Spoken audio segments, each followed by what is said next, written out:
Salam alaikum, bonjour. Voici ma recette de cookies au chocolat sans gluten, sans lactose. Alors, les ingrédients de gauche à droite. Premièrement, un œuf. Un verre de sucre. Vous pouvez diminuer la dose si vous voulez que ce soit moins sucré.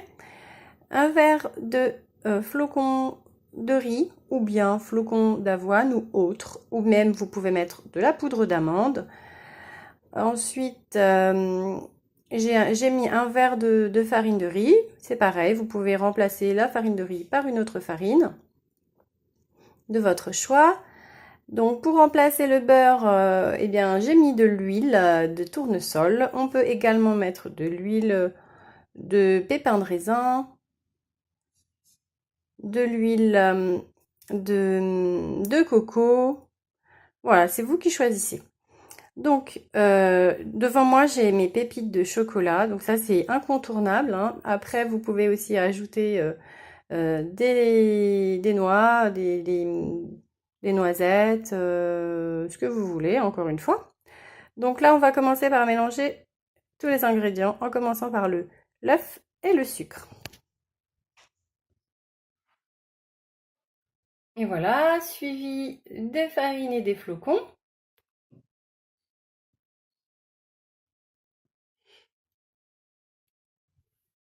Là, on a déjà une texture de cookie et on va ajouter donc l'huile végétale et enfin les pépites de chocolat. Alors, j'ai mis un peu trop d'huile. Bon, finalement, j'ai rajouté de la farine. Je suis vraiment désolée. Mais alors je me suis dit, je recommence tout ou bien je corrige. Et finalement, je corrige parce que c'est comme ça que je fais en général. Donc voilà, j'avais une pâte vraiment trop liquide et j'aurais pas pu faire de boules de cookies, donc j'aurais pas pu former de cookies. Voilà à quoi doit ressembler votre pâte à cookies. Elle doit être malléable, mais pas trop non plus. Donc voilà, juste ce qu'il faut pour former des boules et les aplatir. Voilà, c'est ce que je vais faire maintenant. Alors idéalement on utilise une cuillère à glace pour former des boules. Vous pouvez faire avec une cuillère à soupe, à la main, vous pouvez faire autrement.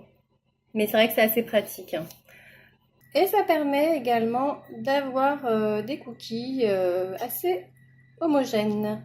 Pour l'instant, j'ai mis mon four à préchauffer à 180 degrés. Et il ne me reste plus qu'à les cuire pendant une dizaine de minutes. Dès qu'ils commencent à dorer, j'éteins tout, je les sors et je les laisse refroidir.